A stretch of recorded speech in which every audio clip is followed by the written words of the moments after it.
pendant 2 jours, ça a été des échanges formidables.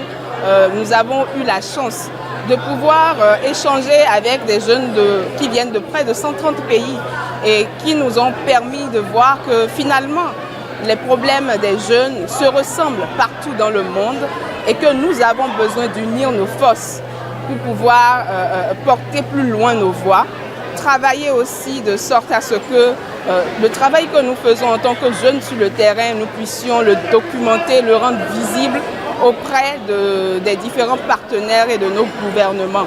Mais aussi demander qu'en matière de redevabilité, les différents gouvernements et dirigeants puissent nous offrir l'espace qu'il faut pour questionner ce qui se fait et nous assurer que toutes les décisions, les recommandations que nous avons prises au cours de ces assises puissent être véritablement suivies. Les jeunes ont besoin de se sentir impliqués dans toutes les mesures qui sont prises pour eux. Tout ce qui est fait sans nous, pour nous et contre nous. C'est un cadre d'échange pour nous les jeunes, ça nous permet de nous exprimer, non seulement, mais ça permet aussi d'apporter ce que nous avons. Ça nous donne aussi une certaine confiance en nous parce que c'est un cadre qui montre que les jeunes sont importants dans les différentes prises de décision. Mes impressions par rapport à ces dialogues, c'est qu'il n'y a pas mieux qu'à faire que ces dialogues parce que ça donne un espace de partage d'expérience, un espace des rencontres, un espace de network, de relations, un espace de réseautage également. Donc non seulement nous allons partager nos expériences, chaque pays qui est représenté ici porte aussi les drapeaux de sa nation. Également, nous sommes 150 pays ici, plus de 400 jeunes ici avec des expériences différentes, avec des réalités différentes. Chacun d'entre nous va repartir avec les réalités d'autres pays.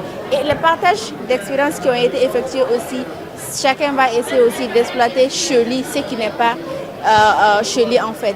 Ce que tu vois chez l'autre, tu peux essayer de l'exploiter chez toi en termes d'initiative. Le Mali ne peut pas être exclu vis-à-vis de cette activité, vu que toutes les thématiques qui sont discutées ici sont des thématiques de réalité de notre pays. En ce qui concerne la santé de la reproduction, en ce qui concerne la scolarisation de la jeune fille, en ce qui concerne les sensibilités au conflit, vu que le Mali est déjà un pays de conflit, comme c'est une réalité qui est là.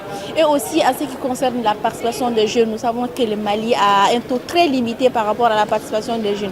Et ma participation à cet événement permet également de motiver d'autres jeunes à pouvoir donner leur voix, de ne plus se taire. On n'est plus à un niveau où on doit se taire. Parce que personne ne peut mieux défendre nos droits sans nous. Je retiens très simplement qu'il est très important de prendre en compte l'avis des jeunes sur plusieurs thématiques, sur plusieurs choix et qui mettront en cause ou pas les décisions de nos gouvernants dans les prochaines années et qu'il est aussi constaté que nos gouvernants ont à cœur cette volonté manifeste à pouvoir écouter les jeunes sur ce qu'ils veulent de la projection future de ce que sera l'humanité, sur ces questions et ces thématiques sur lesquelles nous avons justement travaillé, évoqué et justement fait des recommandations.